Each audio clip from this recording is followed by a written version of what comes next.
એક સંતાન જેને જેને છે એ બધા માટે તો 20, 25, 35 વર્ષ પછી જે ઘટનાઓ થવાની છે એની મારા સિવાય કોઈને ખબર નથી. ટચવુડ. એકનું એક સંતાન છે અને ફેસબુક અને ઇન્સ્ટાગ્રામ ઉપર જ મિત્રો બનાવતા આવડે છે, વર્ચ્યુઅલ વર્લ્ડ ઉપર જ જીવે છે, એટલે એને સાચા મિત્રો બનાવતા આવડતા નહીં હોય. એકનું એક સંતાન હશે અને નહીં કાકા હોય, નહીં મામા હોય, નહીં ફઈ હોય, નહીં ફુવા હોય, નહીં ભાઈ હોય, નહીં બેન હોય, એટલે બેનની ફિલિંગ્સ જ એને જગતની કોઈ સ્ત્રી માટે નહીં હોય. એટલે એવું થશે 2035માં કે 2040માં એકના એક સંતાનના જ્યારે લગ્ન થશે, કદાચ થાય તો, જો લગ્ન થશે તો એ ઇવેન્ટ મેનેજમેન્ટ કંપનીવાળાને કહેશે કે ભાઈ મારા લગ્નમાં બીજું કોઈ છે નહીં, મારા કુટુંબમાં તો કોઈ છે નહીં, તમે મને 5 મામા ભાડે આપો, 5 કાકીઓ આપો, 5 ફઈ ને ફુવા અને 25 જેટલા મારા ઓરિજિનલ લાગે એવા નાચી શકે એવા મિત્રો મને આપો. અને હા, લુણગોરી અમારા આખા કુટુંબમાં નથી. દોસ્તો, આ હળવી શૈલીમાં હું સમાજની બહુ વરવી વાસ્તવિકતા કહી રહ્યો છું. તો જે યંગ કપલ્સ છે, એક સંતાન છે, એને મારી પ્રાર્થના છે કે એ બાળકનું સોશિયલ ડેવલપમેન્ટ જ અટકી જાય છે. મોટા ભાઈનું અને નાના ભાઈનું. મારા જીવનમાં આજે હું જાહેરમાં કહું કે મારા 2 ભાઈઓ જો નાના ન હોત, કિશન ને અમિત, તો આજે મને તમારો જે પ્રેમ મળ્યો છે કે અમે સમૂહ કુટુંબમાં રહી છીએ, 12 જણાનું કુટુંબ ભેગું રહી છે. નાના ભાઈઓ ન હોત તો આજે હું ક્યાંય કાર્યક્રમમાં બહાર જઈ જ ન શક્યો હોત. હું મારી પત્નીની અને બાળકોની વ્યવસ્થામાં જ રચો પચો રહેતો હોત.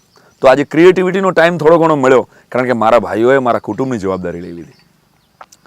ભાઈ જેને હોય એને જ ખબર હોય, અને એ રામાયણ સિદ્ધ કરે છે રામ અને લક્ષ્મણ દ્વારા, પણ તો એ આપણને સમજાતું નથી. કારણ કે આપણે તો એ વાત પૂર્વની કોઈ વાત આવે અને બહારથી કોઈ કરીને આવે ને ત્યારે જ આપણે માનશું. આપણી રામાયણ કે આપણું મહાભારત આપણને કઈ રીતે શીખવે છે એ 100% ઓપન માઇન્ડથી સ્વીકારવા માટે આપણે તૈયાર નથી.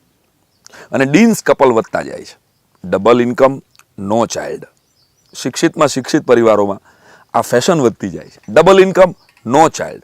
કોઈ જવાબદારી નહીં, કોઈ ઝંઝટ નહીં. અરે બાળક ઝંઝટ કેવી રીતે હોઈ શકે દોસ્તો?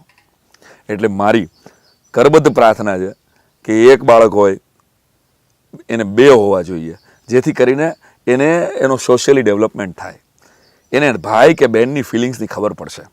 અને સાવ સંતાન નથી એને પ્રાર્થના છે કે મેડિકલ જો ના પાડી દે કે હવે તમને સંતાન થઈ શકે એમ નથી, તો અનાથ આશ્રમની અંદરથી કોઈ બાળક દત્તક લઈ અને એને તમારા બાળકને જેમ ઉછેરો.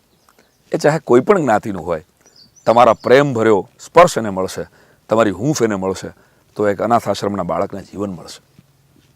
દોસ્તો, આ દેશની સાચી સમસ્યા વસ્તી વધારો છે, નહીં કે ગવર્મેન્ટ. કોઈને ભાંડવા કરતાં આપણે આપણા જ ગરીબાનમાં જ્યારે ઝાંકીએ ત્યારે ખબર પડે 2 થી વધારે ન હોવા જોઈએ અને 2 થી ઓછા પણ ન હોવા જોઈએ. વસ્તી વધારો, વસ્તી વધારો, વસ્તી વધારો. આનો એક જ ઉકેલ છે માત્ર કે સમજદારીપૂર્વક વસ્તી વધે અને એને સંસ્કાર સાથેનું વાતાવરણ મળે અને એને સમાજની જવાબદારીઓ શીખવવામાં આવે, ત્યારે જ આ દેશ મહાસત્તા ઉપર બેસશે. શું કહો છો?